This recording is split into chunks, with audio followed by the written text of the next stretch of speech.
Okay guys, welcome back. When I showed you the field cultivator running on the hill the other day, there were a couple comments about the foxtail. So that field had, I don't know, maybe 3 weeks of foxtail growth on it.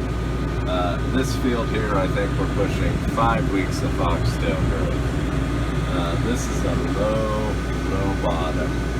And wonder to yourselves, what is Jack using to work that up? And once again, we have our friend the Kraus field cultivator. If you didn't see this, you wouldn't believe it, but the amount of residue that this cultivator will flow, it's unbelievable. And so this field here, it was corn last year. It had one disc pass on it. That would have been the last week of April, first week of May, I think. The year was cold. That could have been the first, like May 7th.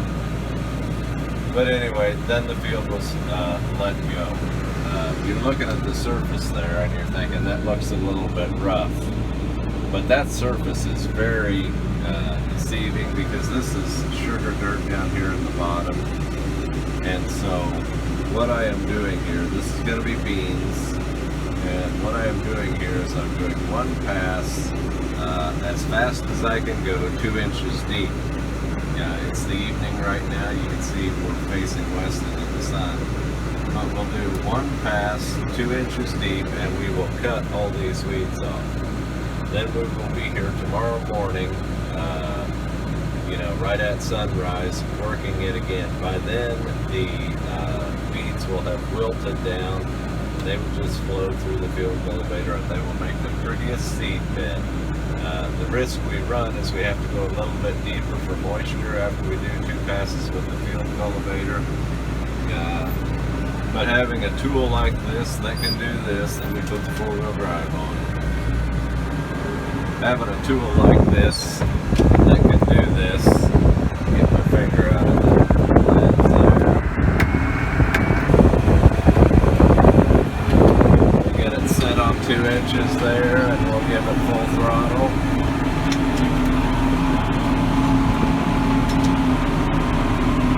And then we start grabbing gears and moving. So you feel me bouncing around here. Well, the surface is just a hair rough. It's actually very rough from that disc pass. Anyway, if you didn't see me doing it, you wouldn't believe it. I'll try and turn around here and let you see the field cultivator in action. It's kind of tricky to film while I'm running here. But we are pushing 6 miles an hour, and that's what the field cultivator is doing.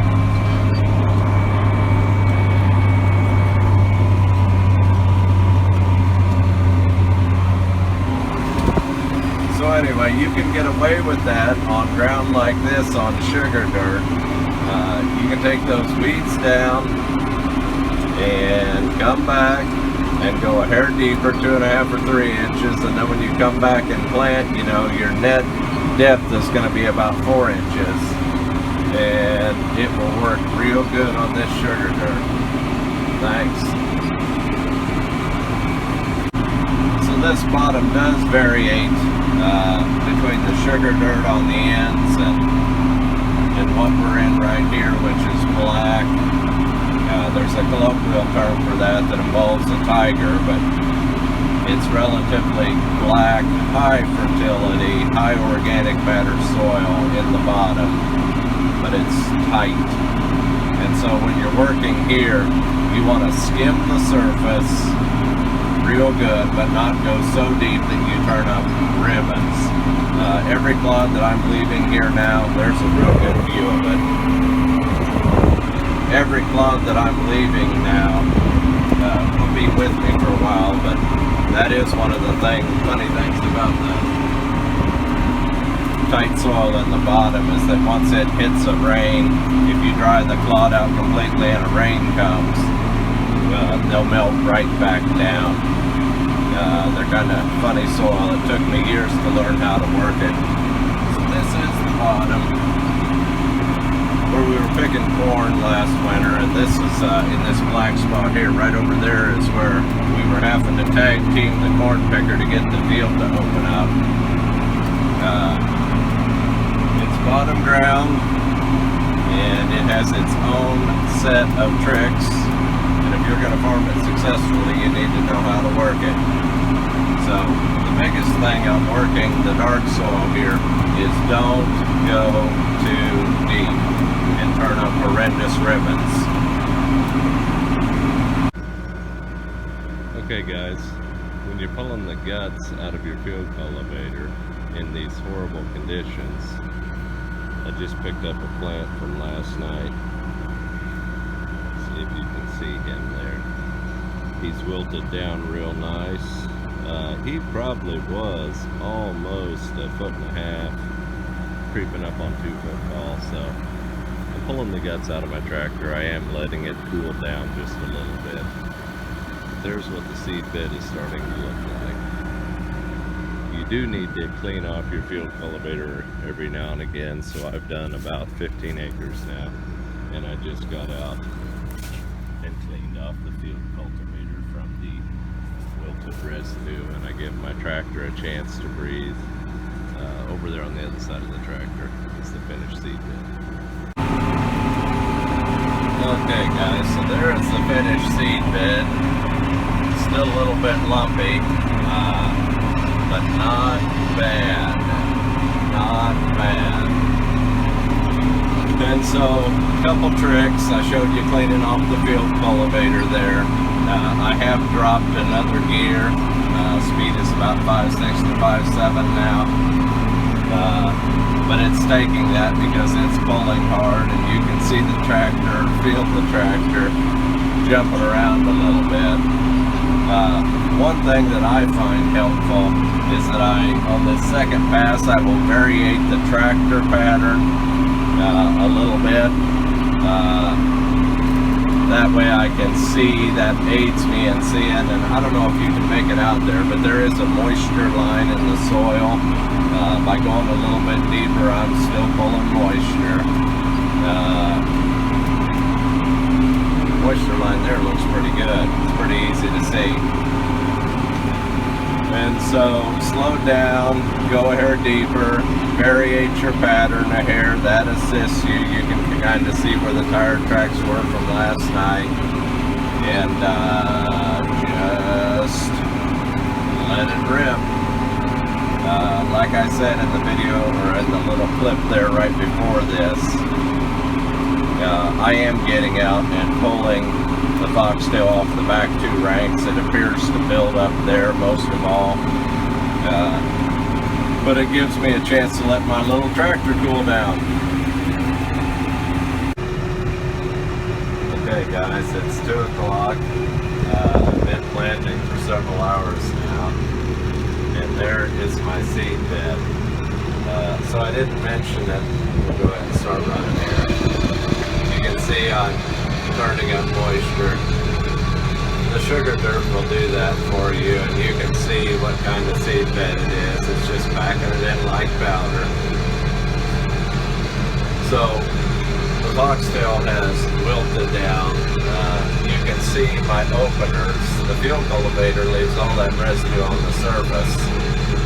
And then my openers come along and they push the little lumps and pieces of foxtail out of the way, and the planter cuts right down to moisture. And yes, there is moisture there. You can see that differentiation there in the marker track. Things are working pretty good. So the thing I didn't mention is that it's 93 degrees today. They're predicting 90 for the next 4 days. And so in the back of my mind, I'm always thinking about those decisions. I'm thinking about the weather. That's why I started field cultivating late last night. I finished up this morning. And now I'm back planting on this field. It would have been nice to have it done quicker and to seal the moisture in. But unfortunately, I am the only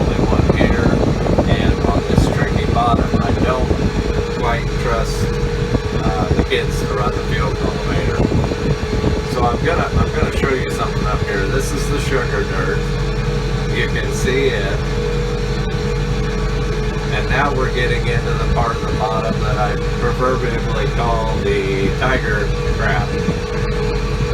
And so the field cultivator here, you want to skim it with that first pass, and that second pass you can see how the surface has gotten considerably rougher, and there are spots here where it's plumb rough. Like here's a spot where it's plumb rough. But I'm going to stop the tractor here and show you. Look over at those rows beside me. So the thing about the tiger crab is if you do not go so deep that you turn up horrendous ribbons, yes, you'll leave a rough surface like that there, but the openers will come along and they will smooth that surface out perfectly, and they will actually set the seed right down into moisture. And so you don't have problems with depth control. The field cultivator leaves the residue and the clods on the surface. And then I have my aggressive disc openers. And they divide the residue and the foxtail and the weeds. There was a big sourdock right there. But the openers just spread those apart. And you've got some real nice ridges there that you will be able to rotary hoe if it rains. If it doesn't rain, you know, for 7 days or so, the first pass may be Danish Shine cultivator. And so it's just keeping options open. And the last thing, because I know the temperature's in the 90s, I was not leaving the ground open and drying out for an extended amount of time. I was trying to keep that window closed. So I'm going to keep planting here. We've got several more hours to go, and then it's back to mowing hay this evening. Claire grabs a gear on the railroad tracks. So we're done planting beans, guys, for the year. And we are headed home. Got somebody following me on a four-wheeler.